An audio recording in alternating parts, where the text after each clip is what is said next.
Good afternoon, friends. Thank you for joining me on this short visit.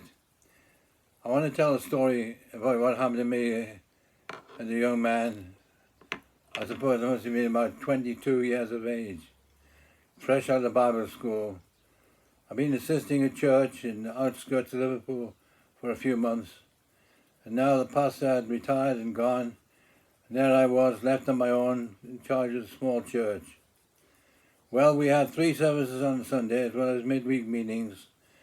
Sundays, 11 in the morning, Sunday school at 3, gospel service at 6 p.m. in the evening. So I had a lot of work to do. I suppose most of the things I learned during those days were by the mistakes I made. There's plenty of those. I thank God He brought me through them all. But Sunday school at 3 o'clock was every Sunday afternoon. I'd be invited to a member's home for lunch.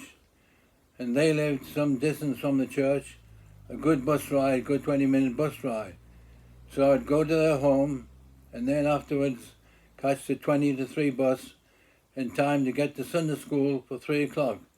And very often the children would be waiting outside for me to open the gates to get into the Sunday school.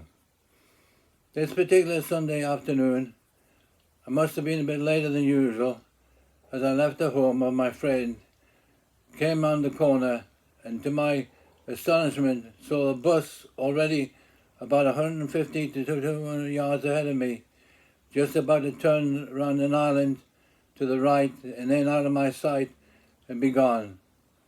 And I cried out in myself, "Lord, I've got to catch that bus." And the next thought that went through my mind as I stopped running, it's impossible. And it was.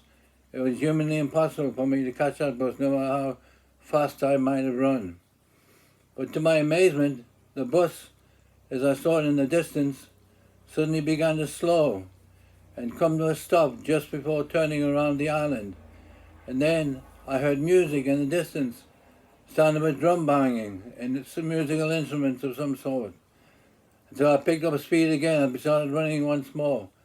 And as I got to the near of the island, the next thing I saw was a group of about a dozen or so St. John Ambulance men holding up that bus in the traffic while they passed by.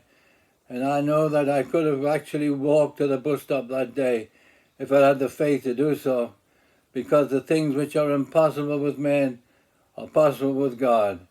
And I believe that was one of the things that God showed me that day. Don't say it's impossible. Nothing's impossible with me, and I'll show you how this will work today to show you what I can do in the most impossible of circumstances. So I rejoice about that event in my life and thank God for it. The things which are impossible with men, Jesus said, are possible with God. God bless you. I hope you appreciate and enjoy the share today.